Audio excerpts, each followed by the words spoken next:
Nasaan na nga pala si Harry Roque? Kung hindi nyo alam kung paano nakatakas si Go Waping, alam nyo ba kung nasaan si Harry Roque sa ngayon? Is he still in Dubai?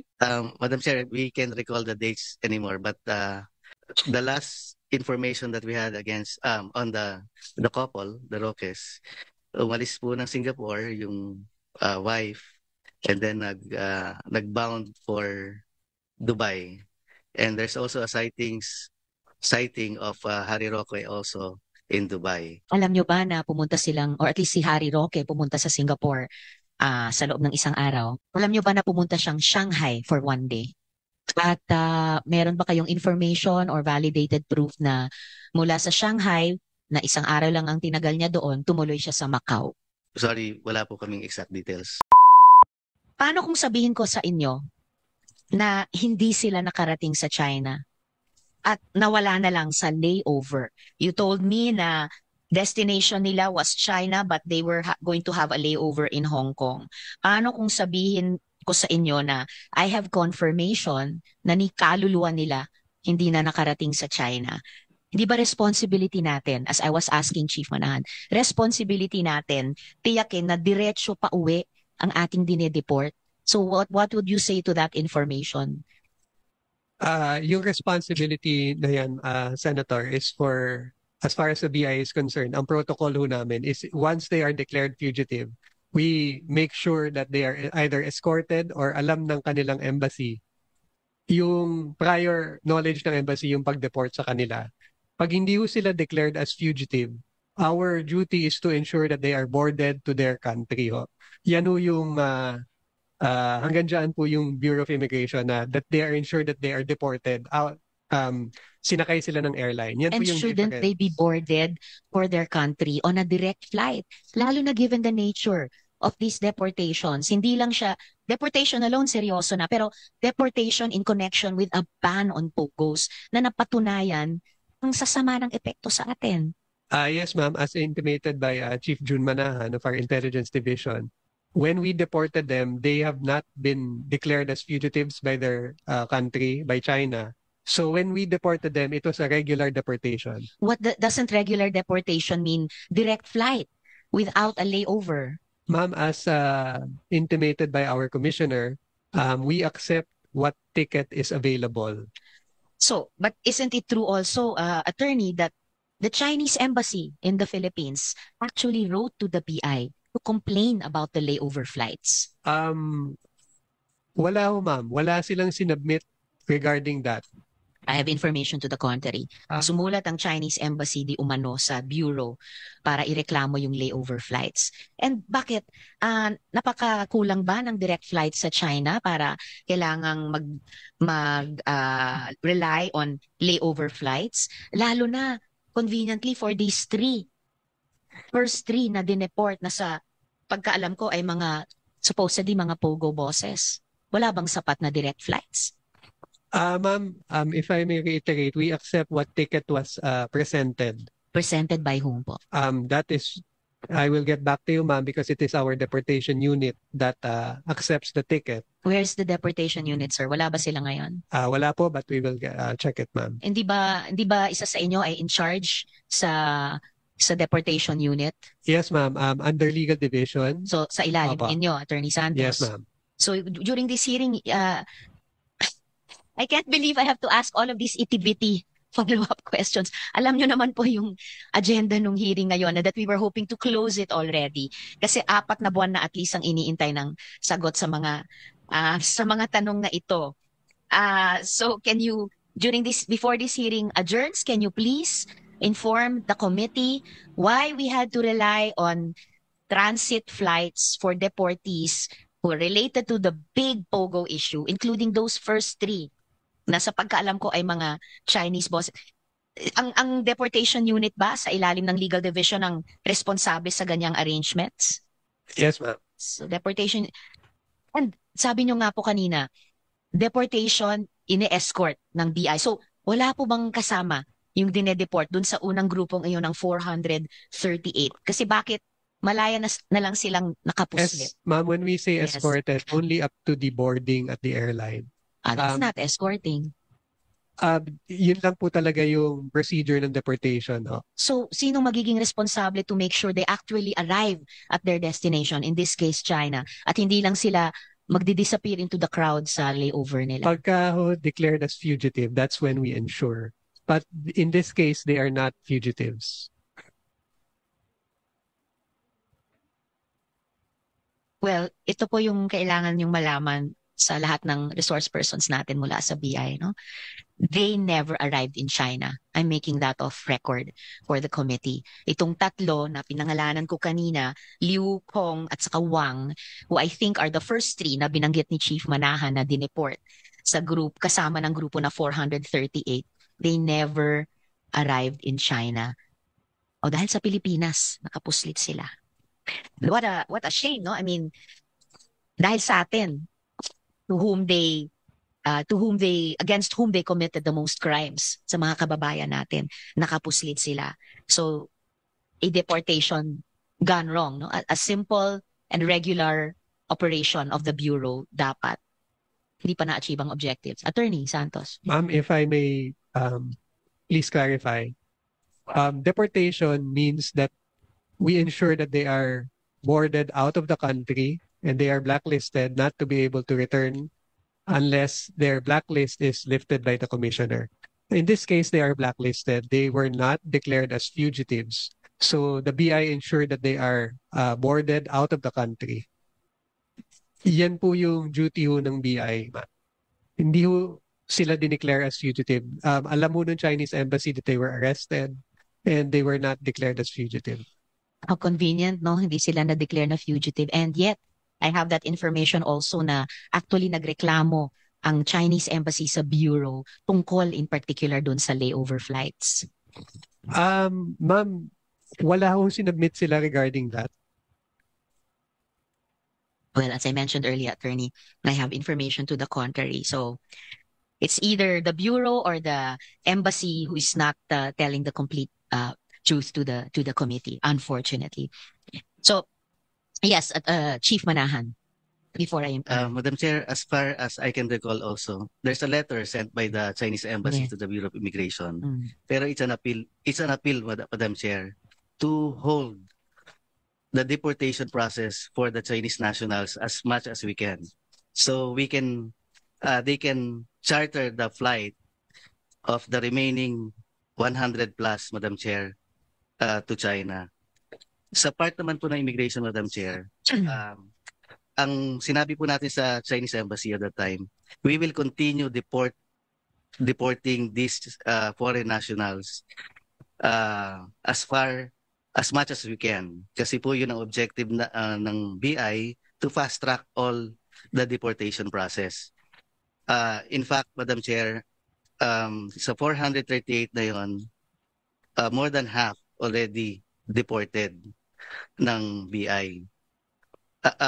Yun po yung letter na alam ko po na pinadala ng Chinese Embassy appealing na kung pwede i-hold.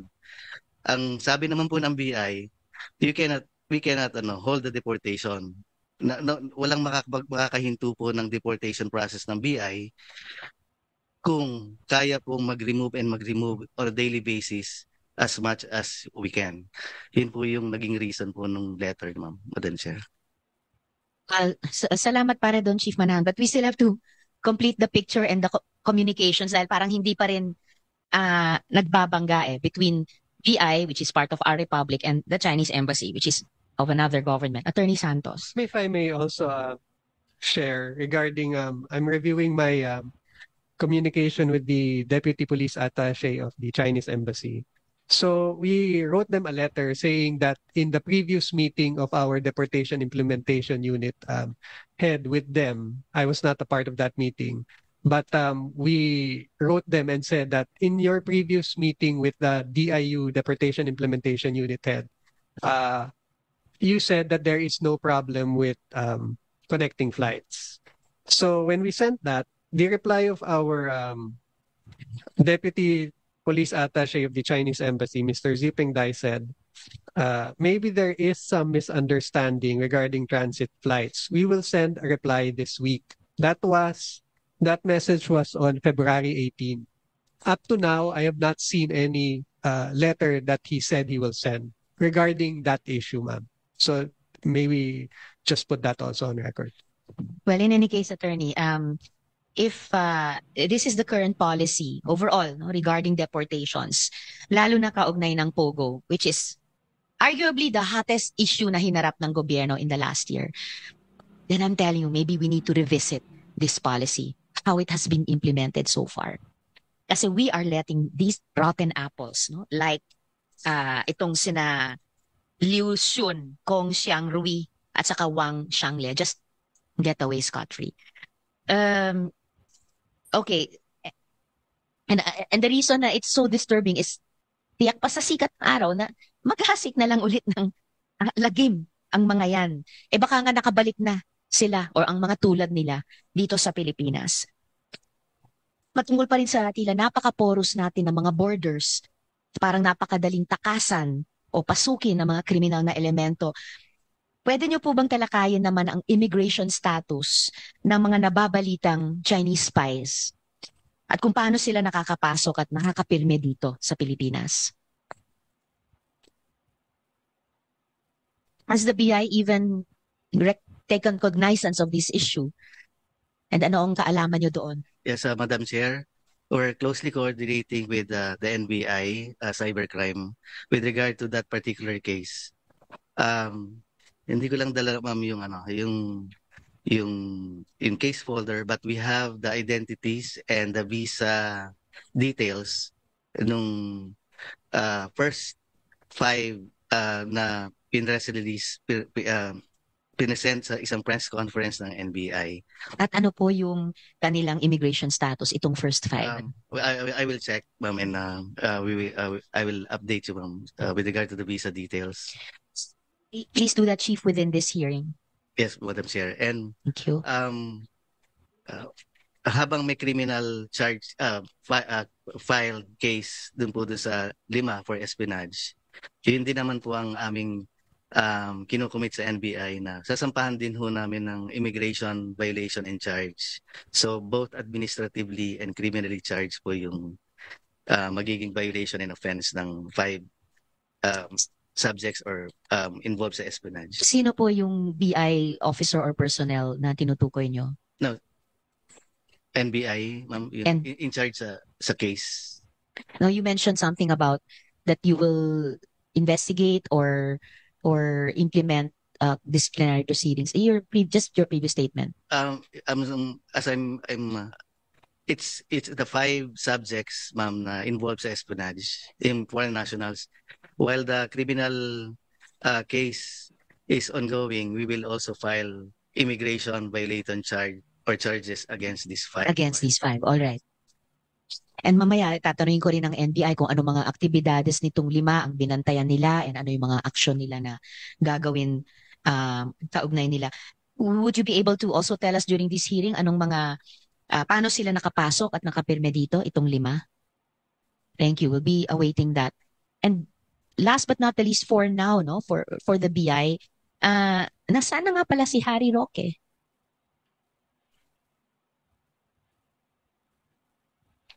Kung hindi nyo alam kung paano nakatakas si Go Waping, alam nyo ba kung nasaan si Harry Roque sa ngayon?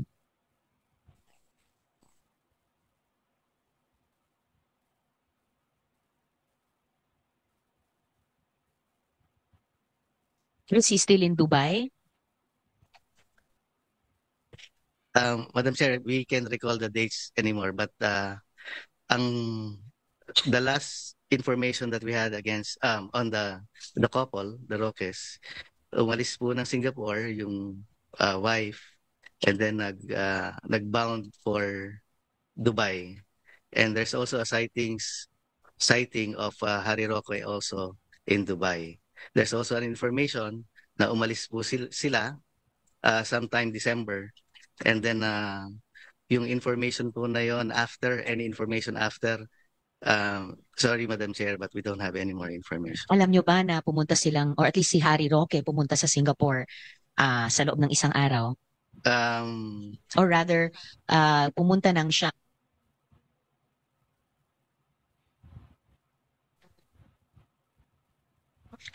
Alam niyo ba na pumunta siyang Shanghai for 1 day? Meron pong information pero wala po kaming validated proof na nag-enter po siya ng China. At meron ba kayong information or validated proof na mula sa Shanghai, na isang araw lang ang tinagal niya doon, tumuloy siya sa Macau?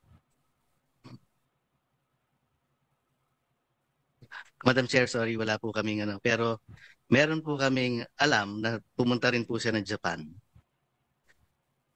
And hindi po siya nakaalis. Supposed to be bound for US, pero denied flight, denied check-in. So, wala rin naman hong holdings ang Japan Police or Japan Immigration. Then after that, wala na po kami information. Saan po siya sa Japan ayon sa information?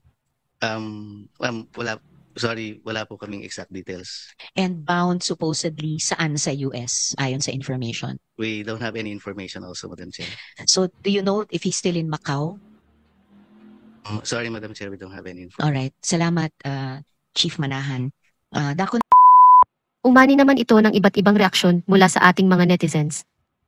Ayon kay Amira Lourdes, Madam Chair, after he paid us his bribes, we don't really care where he or his wife are. Pahayag naman ni Asis Lasinas, nakakahiya yung immigration ng Pilipinas, nagpalaki lang ng tiyan sa office nila. At ito naman ang saloobin mula sa ating kababayan na si Rod Avila, tulog sa pansitan ang immigration ng Pilipinas, dapat lang patalsikin ang namumuno dyan. Mga kababayan, feel free to comment below para maglabas ng saloobin sa balitang ito.